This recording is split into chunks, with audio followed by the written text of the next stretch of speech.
Olá, estimado irmão e irmã na fé em Jesus Cristo. Nós iniciamos este momento devocional em nome de Deus Pai, Filho e Espírito Santo. Amém. Façamos oração. Ó Senhor nosso Deus, nós te louvamos porque se nós estamos aqui agora, é porque o Senhor está nos abençoando, protegendo e amparando. Abençoa, Deus, este dia, abençoa as nossas famílias, abençoa tudo o que fizermos hoje.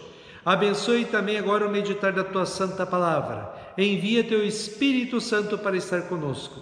Isso te pedimos e agradecemos em nome de Jesus Cristo, Teu Filho, nosso Senhor e Salvador. Amém. Que a graça, a paz e o amor daquele que veio, daquele que vem, daquele que virá em glória, Jesus Cristo, nosso Senhor e Salvador, permaneça hoje para sempre com todos vocês. Amém.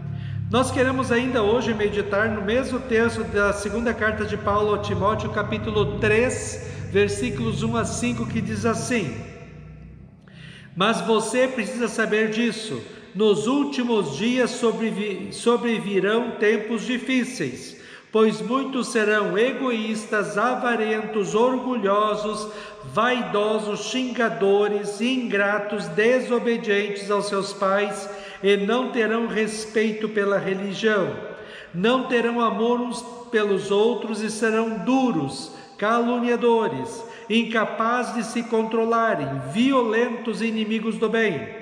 Serão traidores, atrevidos e cheios de orgulho, amarão mais os prazeres do que a Deus, parecerão ser seguidores de nossa religião, mas com as suas ações negarão o verdadeiro poder dela. Fique longe desta gente. Que Deus abençoe as palavras em nossos corações. Amém. Estimado irmão e irmã, existem muitos entendimentos sobre a questão dos 1000 anos que a Bíblia fala, especialmente em Apocalipse 20. Sendo um número simbólico, abre margem para muitas interpretações. Entendemos nós que os 1000 anos correspondem ao período da subida de Cristo ao céu e a sua volta em glória, que é chamado de tempo da graça. Isto é, o tempo ou oportunidade para os seres humanos ouvirem falar do amor de Deus em Cristo, crerem nele como seu Senhor e Salvador e serem salvos. Este já é um período de paz, mas não uma paz exterior social, e sim paz no coração, que vem da certeza do que Jesus disse em João 3,16. Deus amou o mundo de tal maneira que deu o seu Filho unigênito para que todo o que nele crê não pereça, mas tenha vida eterna. Assim, a paz que nós cristãos já vivenciamos é paz que vem da certeza do perdão dos pecados, da vida e da salvação eterna conquistados por Cristo na cruz. Jesus disse em João 16:33 que no mundo nós vamos passar por aflições, mas é para nós termos coragem e ânimo, porque Ele venceu o mundo e esta vitória já é nossa através da fé em Cristo. Mesmo passando por aflições, Jesus diz em João 14:27 que Ele deixa conosco a paz. Não a paz que o mundo dá, mas a paz que vem de um coração perdoado, amado e salvo por Cristo. Ele diz: Deixo com vocês a paz, a minha paz lhes dou. Não lhes dou a paz como o mundo a dá, que o coração de vocês não fique angustiado e nem com medo. Assim temos duas realidades em nossas vidas: a paz no coração e a guerra espiritual à nossa volta. O apóstolo Paulo vem falando sobre isso no texto que estamos meditando. Já vimos que quanto mais avançamos para o final deste mundo e a volta de Cristo em glória, acontecerá que o ser humano vai ser cada vez mais egoísta e pensar somente em si mesmo, que as pessoas vão se preocupar cada vez mais com o dinheiro e o material e menos com o espiritual. E hoje Paulo fala da desintegração da família. Ele diz que os seres humanos serão cada vez mais xingadores, ingratos, desobedientes aos seus pais e não terão respeito pela religião, não terão amor uns para com os outros. Paulo fala da quebra do laço biológico e afetivo mais básico do mundo. A família, como base da sociedade, está sofrendo ataques violentos nos dias de hoje. As pessoas não querem mais ter compromisso umas com as outras. pois querem ser livres. O que elas não entendem é que estar casado e ter família não é estar preso. Pelo contrário, aí sim é que nós somos livres. Liberdade não é libertinagem, como alguns pensam. Liberdade é você fazer o certo, ter responsabilidade, compromisso com os outros. E é na família que nós aprendemos as verdades da vida, os valores, princípios, a conduta moral correta e adquirimos sabedoria e discernimento para vivermos neste mundo. Quando a família é destruída ou não existe, a pessoa fica sozinha e sujeita a ser manipulado por forças fora dela, como interesses comerciais, poderes sociais e até religiosos. Lembre, estimado irmão e irmã, que a primeira coisa que Deus fez depois de criar tudo no mundo foi formar um casal, para desse casal formar uma família que deveria dar continuidade no adorar e servir a Deus. O pecado estragou a perfeição criada por Deus, mas Deus continua afirmando que o casamento e a família são a base do ser humano e que o mantém em equilíbrio psicológico, emocional, social e espiritual. A família é tão importante que Deus usa a figura da família para nós cristãos. No Pai Nosso, Deus quer ser tratado por nós como Pai e não como Deus.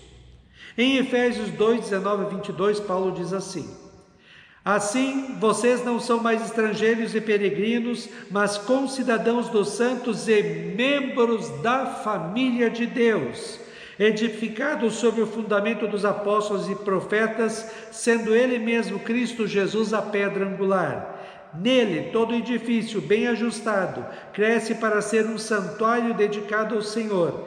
Nele também vocês estão sendo edificados, junto com os outros, para serem morada de Deus no Espírito Santo. E 1 João 3,1 diz: vejam como é grande o amor que o Pai nos concedeu, sermos chamados filhos de Deus, e de fato somos filhos de Deus. Estimado irmão e irmã, Paulo nos fala sobre 3 atitudes que os seres humanos vão tomar na medida em que o mundo vai caminhando para o seu fim. E isso porque abandonaram Deus, abandonaram a palavra de Deus, a oração e os valores e princípios que norteiam a palavra de Deus. O egoísmo, que é acompanhado do orgulho e do narcisismo, isto é, as pessoas só enxergam a si mesmas e a satisfação de seus desejos pecaminosos. O amor vai se esfriar de quase todos e hoje vemos que o apóstolo Paulo fala da desvalorização da família. Tudo isso acontece porque o ser humano está cada vez mais longe de Deus, da palavra de Deus, da oração da igreja, e está perdendo os valores básicos que a sociedade tinha e que deixavam as pessoas viverem de uma maneira harmoniosa e em paz. Nós cristãos não podemos seguir o que o mundo ensina e vive. Precisamos, pelo contrário, à medida que o mundo avança para uma vida longe de Deus, nos firmarmos cada vez mais na palavra de Deus, na oração, no participar da igreja e no viver uma vida santa, bonita e agradável a Deus, segundo o que Ele nos diz em Sua palavra. Jesus Cristo, com o seu sofrimento e morte na cruz, nos deu uma nova vida e um novo nome: cristãos. Precisamos honrar este nome vivendo como cristãos neste mundo. Precisamos cuidar de nossas famílias para que não nos percamos neste mundo mau e injusto que vivemos. Que possamos ensinar e passar os valores cristãos para os nossos filhos, netos, para que eles também possam viver na fé em Cristo, na esperança e no amor de Deus e um dia estarem com Cristo no céu.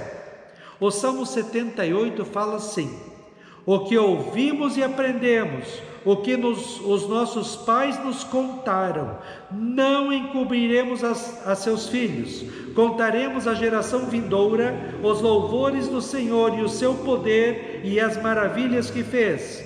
Ele estabeleceu um testemunho em Jacó e instituiu uma lei em Israel, e ordenou aos nossos pais que os transmitissem a seus filhos, a fim de que a nova geração os conhecesse e os filhos que ainda hão de nascer se levantassem e por sua vez os contassem aos seus descendentes, para que pusessem a sua confiança em Deus e não se esquecessem dos feitos de Deus, mas lhe observassem os mandamentos.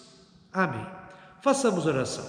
Ó Senhor nosso Deus, nós te louvamos porque a tua palavra chegou a nós. Nós aprendemos em nossas famílias a te amar, a confiar em Cristo como nosso Senhor e Salvador e a viver uma vida correta segundo a tua palavra. Sabemos que o mundo tem outros valores que são totalmente opostos ao que o Senhor nos deixou, mas que nós possamos, como cristãos, fazermos a tua vontade em nossas vidas, que possamos nos firmar na tua palavra e que possamos juntos da igreja proclamar para este mundo que está tão afastado de ti, que somente Jesus Cristo é o caminho, a verdade e a vida, somente a salvação pela fé dele. Ó Deus, fica conosco neste dia, cuida de nós e dá-nos sabedoria. Isso te pedimos e agradecemos em nome de Jesus. Amém. Receba a bênção do Senhor. O Senhor te abençoe e te guarde. O Senhor faça resplandecer o seu rosto sobre ti e tenha misericórdia de ti. O Senhor sobre ti levante o seu rosto e te dê a paz. Amém.